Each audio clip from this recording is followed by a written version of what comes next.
What's up guys, Nas here, and today we're coming at you with another reaction video. Today we're reacting to Project L, a game I've never heard of. All I know is this game's coming from Riot, and I saw a little bit about it on Twitter, but let's not waste any time, let's get straight into it. Hey everyone, I'm Tom, executive producer at Project L. And I'm Tony, Project L's technical lead. Last time we talked, I let you in on the secret that we're building a fighting game here at Riot. We showed you a brief glimpse of gameplay and said we'd be going dark for a while, but we'd share more when we're ready. Well, a lot's changed since then.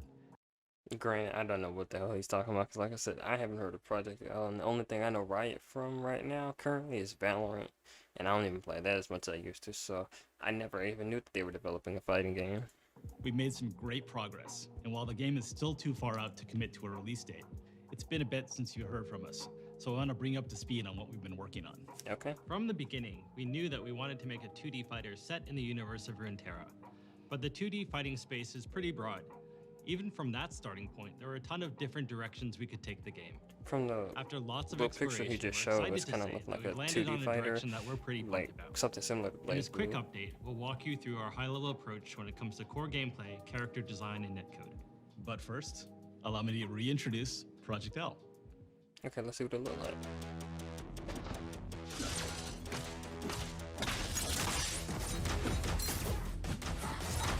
Okay, we got some mix-up options. Projectile. Okay, yeah, she just called it an assist. I think, like I said, not too familiar with League of Legends and stuff like that, but I think this girl's name is Jinx. I might be wrong on that, but she just called in this assist and brought him in, and yeah, there goes another character using the assist. So yeah, this is gonna be like Blade Blue, where you got your one character and you're gonna have another character that can call assist. It's not gonna be like fighters. So I'm assuming you do have three characters. Look like this a 2v2 type of game. Okay, hold on. I like that little combo she had going on the air right there. Will be an assist-based fighter.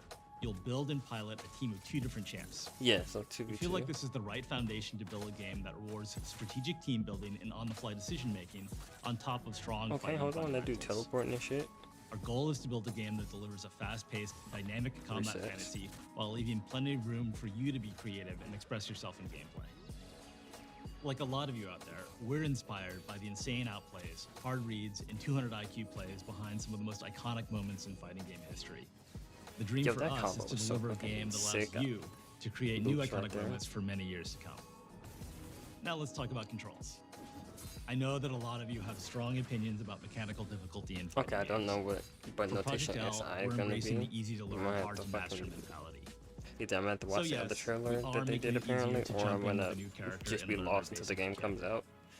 That said, we absolutely believe in rewarding the time you spend going deep on a character. But the way this game looks so far don't look bad. The character models definitely look good, but we haven't seen like the UI for the game yet. Like they said, this game's still probably not coming out for a while though, so they could be still tweaking the UI and stuff. This game could very much still be on like early development stages, like they had said.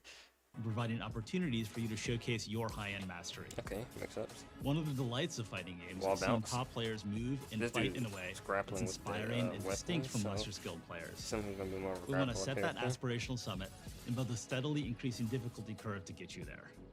This isn't about building a game where new players have a chance to be the pros. It's about unlocking the fun at all skill levels. Yeah, and that's the thing. In these type of games where, you know, people are probably not going to be as into it as stuff like Dragon Ball, so you know they're going to be starting off with a more die-hard fan base, but it's going to be a little difficult to get new people in like me that never played League of Legends. Having a game where, you know, a pro can pick it up and a new person beats the pro, that's not fun, because it's just everybody's new at the game. Character design, of course, plays a huge role in this. And especially if you're making the game easy. Damn, she ain't got no hassle. That's crazy, bro. I'm sorry, but that shit was flat. We want our champs to have powerful, flexible kits that give you the freedom to play your character your way. Okay, we got my nigga around here. As an example, I'm thrilled to introduce you to Ekko, re-envisioned for Project L. I'm assuming this is Ekko. Genius. Okay, yeah, this is a brilliant inventor who, through time manipulation, can rewind his own mistakes and stay one step ahead of his opponent. Rewind his own mistakes. The centerpiece of Ekko's kit is his Chrono Strike. It's a forward-moving slash that's a pretty good poke and a combo ender. Okay. When Ekko slashes with Chrono Strike, he generates an after image that he can rewind back to any time in the next few seconds. Oh of wait, the so match. kind of like You use can that use to the extend rewind to combos. double down on your first slash, or make a different choice, and branch into a high committal launcher. Pressure. Ekko works just fine Mix as a up mid-range width zoner, with that too? but he really comes online Okay. when you take full advantage of the rewind ability. He can vary the timing of the rewind to mix up his opponent, or cover for assist attacks made by his teammates. And in the right hands, rewind can also be a strong combo extender. Okay, Ekko. Okay, And then he there's looking a little Time Winder, Ekko's clean. Time Grenade. Time Winder works great for basic zoning and combos. The real payoff comes when you're able to throw Time Winder from range. Whenever You this get a game came chance out, to Ekko charge looked up like he'd and be a dope explode character to into a learn. time distortion field that slows Ekko's opponents for the next few seconds of the match. For both of these moves, our approach is to give you a tool with a clear primary role, with lots of potential for extra utility when you use it in the right Oh, you situation. can use the Now, sword while to gameplay launch is that obviously from super more range. important, high-quality netcode is essential for any great fighting game. Okay, yeah, So tell us this about is that an area Netcode, where G. we're investing big. I'm going to turn it over to Tony, and he'll walk you through some of our networking foundations. Netcode has been a top of mind topic in the FGC for the past year, especially since we haven't been able to gather for live events. Very true. For Project L, we've designed our entire networking stack to deliver the same highly responsive gameplay that you'd get playing offline. Of course, this starts by using rollback networking at the Yes, core. sir. Rollback. Rollback does a great job of maintaining a consistent low input delay across a wide range of pings. We've also developed a new networking model that enhances the benefits of rollback with core technology developed by other games at Riot. We'll route network traffic between players through Riot Direct.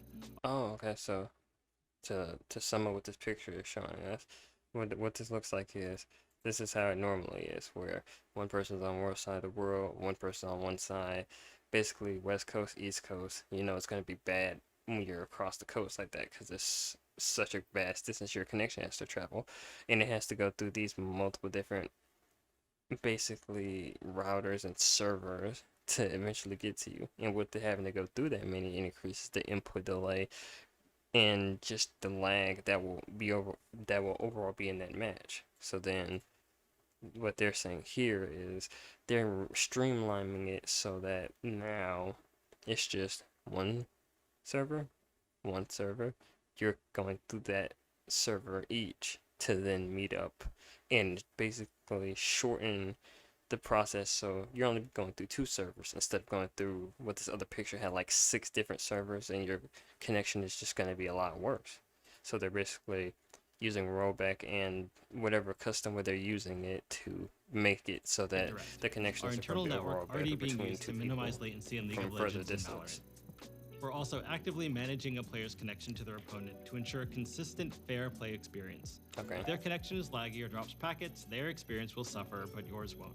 that's good. And if someone rage quits in the middle of the match, our netcode will determine who should win and who should be penalized.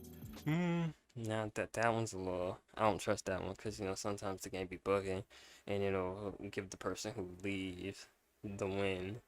Because, like, I forgot what game that was in. I think it's like in Legends, something like that has happened, but that's never people fucking doing shit to the game to cause that to happen. But, like, I think I have had some times where, you know, the person leaves and they don't get a penalty, but that's just all about how you enforce it. We're But taking in netplay concept, very that's seriously for good. Project L. It's the primary way that we playtest the game internally, and we're working every day to make sure it's in top shape for the eventual release. We hope you enjoyed the sneak peek at Project L. Before we go, I want to remind you that our game is still in R&D. We're happy with how core combat is shaping up, but there's still a ton of work to do. Thanks so much for your patience while we take our time to make sure that we get this right. So that's all for now. So this is in research Last and time we development spoke, still, Project L then went this probably dark ain't after coming this. out for But another this couple time years. we'll do our best to keep in touch when we have major news to share. Thanks a lot. Thank you. Definitely have interested me with this trailer, but like they said, this is in research and development, so this probably ain't coming out for another like 3, 4, maybe 5 years. If they're still researching the game and like haven't put anything in stone yet, then yeah, it's probably gonna be a while before you know they even come up with a finalized trailer for the game. But they definitely have caught my interest with this game because I did not know about this before today when I saw like Maximilian video, like I see right here. I saw that he posted a trailer of it. So I was like, let me look into this game. And I had saw some stuff on Twitter, but I didn't know this was a game that was coming out. So I was like, oh, I saw Max that reacted to it, and I saw a little bit of this on Twitter. So you know, I might as well go ahead and react to this myself. But alright, definitely gonna be keeping an eye out for this. Like this video if you want to see more trailer reactions on Project L specifically, or just any other fighting games coming out later. And I'll see you on the next video. Like this video, subscribe if you're new and want to see more. And I'll see y'all next time. Peace.